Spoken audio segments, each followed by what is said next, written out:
Students exercise 8.3 में आगे देखते हैं। क्वेश्चन नंबर 28 देखिए, find the equation of tangents to the curve y equal to cos of x plus Y, X की value minus 2 से 2 तक है, that are parallel to the line x plus 2y equal to 0। मतलब इस curve के ऊपर उन tangents की इक्वेशन निकालनी है जो टेंजेंट्स इस गिवन लाइन के पैरेलल हैं। तो ये देखिए, ये कर्व होगी, ये हमने y equal to cos of x plus Y के लिए एक रफ स्केच बना लिया। ये इसके ऊपर टेंजेंट होगी, ये गिवन लाइन होगी। गिवन क्या है, ये टेंजेंट और ये गिवन लाइन दोनों पैरेलल है। क्योंकि गिवन लाइन की इक्वेशन अपने पास होगी जनरल फॉर्म में, तो इसका स्लोप हम निकाल सकते हैं किस फॉर्मूले से, minus coefficient of x divided by coefficient of y। x का कोफिशिएंट 1 है, y का कोफिशिएंट 2 है, तो गिवन लाइन का स्लोप माइनस हाफ आ गया। क्योंकि ये गिवन लाइन और टेंजेंट पैरेलल है, तो टेंजेंट का स्लोप भी कितना आ जाएगा, माइनस हाफ आ जाएगा। तो अपने पास टेंजेंट का स्लोप आ गया माइनस हाफ। टेंजेंट का स्लोप एक और तरीके से हम निकालते हैं, कैसे, इस कर्व की इक्वेशन को डिफरेंशिएट करके dy अपॉन dx निकाल लीजिए, और उसके बाद dy बाई dx की वैल्यू पॉइंट ऑफ कॉन्टैक्ट पर निकालते हुए अपने को टेंजेंट का स्लोप मिल जाता है। ठीक है, तो y equal to cos of x plus y, ये कर्व की इक्वेशन अपने पास, ये इम्प्लिसिट इक्वेशन है क्योंकि y की वैल्यू x में, x की वैल्यू y में नहीं दे रखी, इसीलिए दोनों तरफ with respect to x differentiate कर देते हैं ताकि अपने पास dy बाई dx आ पाए। तो दोनों तरफ हमने with respect to x differentiate कर दिया इस इक्वेशन को। ठीक है, तो y का differentiation with respect to x dy upon dx हो जाएगा cos थीटा का minus sine theta multiplied by angle को जब डिफरेंशिएट करेंगे तो x का 1 प्लस y का dy अपॉन dx। उसके बाद minus sine of x plus Y को इन दोनों टर्म्स के साथ अंदर मल्टीप्लाई कर देंगे। उसके बाद dy बाई dx वाली टर्म्स एक तरफ, जिनमें नहीं है वो दूसरी तरफ, और उसके बाद जिन जिन के पास dy बाई dx है उनके पास से dy बाई dx कॉमन ले लिया, अपने पास ऐसी फोटो आ जाएगी। यहाँ से जब आप dy बाई dx निकालेंगे तो ये जो इसके साथ मल्टीप्लाई में बैठा है दूसरी साइड डिवाइड में आ जाएगा, तो ये मेरे पास dy अपॉन dx की वैल्यू आ गई। जब मैं इस dy अपॉन dx की वैल्यू इस पॉइंट ऑफ कॉन्टैक्ट पर निकालूंगा तो इसमें जहाँ जहाँ x है वहाँ x पुट करना है, और जहाँ जहाँ y है वहाँ y पुट करना है, तो यही आ जाएगी। तो ये dy बाई dx की वैल्यू पॉइंट ऑफ कॉन्टैक्ट पर भी यही आ रही है। इसका मतलब ये क्या आ गया, अपने पास टेंजेंट का स्लोप आ गया, और टेंजेंट का ही स्लोप माइनस हाफ भी गिवन है। इसका मतलब ये दोनों बराबर होंगे, तो इन दोनों को बराबर रख दिया, अपने पास ऐसा आ गया। दोनों तरफ माइनस से माइनस कैंसिल कर दिया।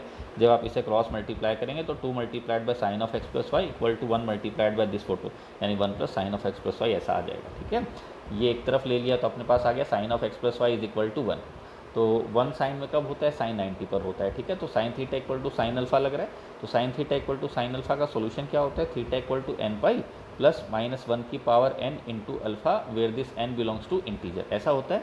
ठीक है, तो ये देखिए sine theta equal to sine alpha, इसको मैं थीटा बोल रहा हूँ, इसको अल्फा बोल रहा हूँ, तो theta equal to N pi plus minus 1 की power n into alpha where this n belongs to integer. इसको मैं इक्वेशन सेकंड का नाम दे देता हूँ। ये जो अपने पास x प्लस वाई की वैल्यू आई, इसे इक्वेशन नंबर फर्स्ट में पुट कर देते हैं। इक्वेशन फर्स्ट क्या थी, y equal to cos of x plus Y, तो इसमें जो x प्लस वाई है इसकी जगह ये वैल्यू पुट कर देंगे तो अपने पास ऐसा आ जाएगा। इसको पूरे को मैं थीटा पढ़ रहा हूँ, तो ये क्या लिखा हुआ है, y equal to cos of n pi plus theta where this n belongs to integer. तो cos n pi plus theta, या तो कॉस थीटा आएगा माइनस कॉस थीटा आएगा, और दोनों ही सिचुएशन में y की वैल्यू 0 आ जाएगी। क्यों, क्योंकि कॉस ऑड मल्टीपल ऑफ पाई/2 के ऊपर कितना आंसर देता है, 0 आंसर देता है। ठीक है, तो y की वैल्यू 0 आ गई। अब मैं इस y इक्वल टू 0 को सेकंड इक्वेशन में जब पुट करूँगा तो मेरे पास x की वैल्यू आ जाएगी एन पाई प्लस माइनस 1 की पावर n इंटू पाई/2, और यहाँ पे ये n क्या है, इंटीजर है। तो n की जगह मैं बारी बारी करके सारे इंटीजर्स पुट करके देखता हूँ। x की वो वैल्यूज़ जो इस गिवन रेंज में माइनस 2 से 2 तक आएंगी उनको हम ले लेंगे। ठीक है, तो जब आप इस x की वैल्यू में n की जगह 0 पुट करेंगे तो x इक्वल टू पाई/2 आएगा, ये एक्सेप्टेड है। जब n की जगह अगला इंटीजर प्लस 1 पुट करेंगे तो अगेन x की वैल्यू पाई/2 आएगी विच इज़ एक्सेप्टेड। n की वैल्यू माइनस 1 रखेंगे जब आप इस फोटो में, तो x की वैल्यू माइनस 3 पाई/2 आएगी, वो भी इस गिवन रेंज के अंदर, ये भी ले लेंगे। n की जगह जब आप 2 पुट करोगे तो जो x की वैल्यू आएगी वो रेंज से बाहर आएगी, माइनस 2 पुट करने पर भी जो x की वैल्यू आएगी वो गिवन रेंज से बाहर आएगी। फर्दर n की जगह आप कोई भी इंटीजर पुट कर लीजिए, x की वैल्यू इस रेंज में नहीं आ रही। यानी अपने को कौन कौन सी x की वैल्यू मिल गई जो गिवन रेंज के अंदर है, एक तो x इक्वल टू पाई/2, दूसरा x इक्वल टू माइनस 3 पाई/2, ये तो x की वैल्यू आ गई। और y की वैल्यू, x की सभी वैल्यूज़ के लिए कितनी आएगी, 0 ही आएगी।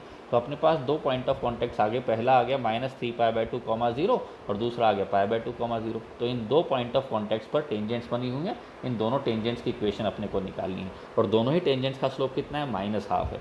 तो equation of tangent eight minus 3 पाई/2 0 and having slope minus half कितनी हो जाएगी, स्लोप पॉइंट फॉर्म लगा रहे हैं, ये पॉइंट लाइन के ऊपर बैठा है तो इसका x1 y1 पढ़ रहे हैं, और स्लोप माइनस हाफ है ही।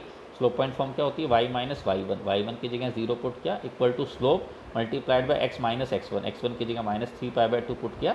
जब आप इसे सॉल्व करेंगे तो आपके पास एक टेंजेंट की इक्वेशन ये आ जाएगी 2x plus 4y plus 3 equal to 0। ठीक है, इस दूसरे पॉइंट ऑफ कॉन्टैक्ट पर टेंजेंट की इक्वेशन निकालते हैं। तो दूसरा पॉइंट ऑफ कॉन्टैक्ट था पाई/2 0, तो equation of tangent at point पाई/2 0 and having slope minus half, slope point form की मदद से निकाल रहे हैं। y माइनस y1 ये y1 है, इज इक्वल टू स्लोप की वैल्यू कितनी है -½ multiplied by x minus x1, ठीक है। तो जब आप इसे सिंप्लीफाई करेंगे तो आपके पास दूसरी टेंजेंट की इक्वेशन जो इस पॉइंट ऑफ कॉन्टैक्ट पर बन रही है उसकी इक्वेशन आ जाएगी 2x + 4y - π = 0।